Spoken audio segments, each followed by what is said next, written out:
Kwa nini GSM wanadhamini zaidi ya timu moja kwenye ligi moja ya NBC? Nao Simba wameibuka huko kasi, na hili hapa analifafanua Farhani Kiamu ambaye anafanya kazi katika kituo cha Clouds FM. Yeye ameanza kwa kuandika hivi: nimeona kuna mjadala unaendelea kutokana na yanayoendelea. Wengine wanajaribu kuchepusha mada na kuanza kusema GSM akatazwa kudhamini timu nyingi ndani ya ligi kuu bara. Unaweza kuwa ni mjadala mzuri, lakini hauna baraka za kanuni za ligi kuu, kwa maana udhamini sio swala la hisia bali kanuni. Kutokana na ukata uliopo wa mashabiki wa mpira wetu walivyogawanyika kwa timu mbili pekee, yani Simba na Yanga, klabu zote ukimtoa Azam huwa zinaenda kuomba udhamini ama ufadhili kwa matajiri. Ni 0.009 matajiri kuzifata timu nje ya Simba na Yanga na Azam, bali wao huwa wanaomba mara nyingi. Turudi kwenye kanuni. Ukisoma kanuni za ligi kuu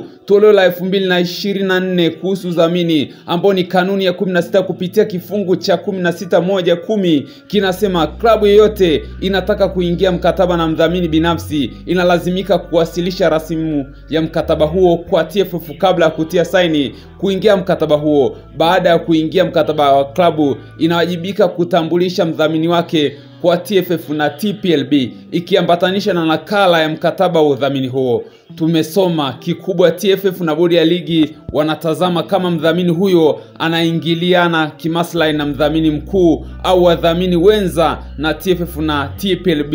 Nje hapo hakuna tatizo juu ya udhamini huo. Lakini wadau na mashabiki wa mpira wasipelekeshwe na hisia. Wanapaswa kufahamu kwamba TFF na bodi ziagiza klabu kutafuta wadhamini wake binafsi ili kukidhi gharama za uendeshaji. Sasa wewe mdau au shabiki utakuwa wa ajabu sana kuzipinga klabu wapi watafute mdhamini, wakati wewe una chama lako ambalo huenda ni Simba ama Yanga. Ipo kikanuni pia, na nukuu kifungu cha 16(7) kinasema klabu za ligi kuu zitawajibika kuwa na wadhamini binafsi kwa mazingatio ya kanuni ya 16(1)(10) ili kukidhi gharama za uendeshaji wa timu na maendeleo ya klabu kwa ujumla. Hapo limetajwa neno maendeleo. Sasa kupinga udhamini ni kupinga maendeleo ya klabu nyingine. Hata hivyo kwa GSM hatakiwi, sio swala la mtu mmoja bali kwenye marejeo ya kanuni klabu zinaweza kupiga kura kumkataa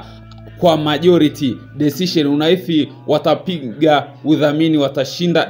Very simple logic. Anayeshiba hamkumbuki mwenye njaa. Usilazimishe adui yako awe adui pia kwa wenzako. Hii ni nukuu ya Farhani Kiamu akigusia kinachoendelea mtandaoni kuhusiana na Yanga kwenda kasi kudai haki yao, na hii ni kwa wao kudai kwamba TFF TPLB wameshindwa kutafsiri kanuni kwa dabi kushindikana kuchezwa tarehe 8. Lakini wengine wanadai kwamba huyu GSM anadhamini zaidi ya timu moja na wao wanaenda kushtaki kasi. Je, una mtazamo gani katika hili? Acha komenti yako na subscribe kwa taarifa nyingi zaidi.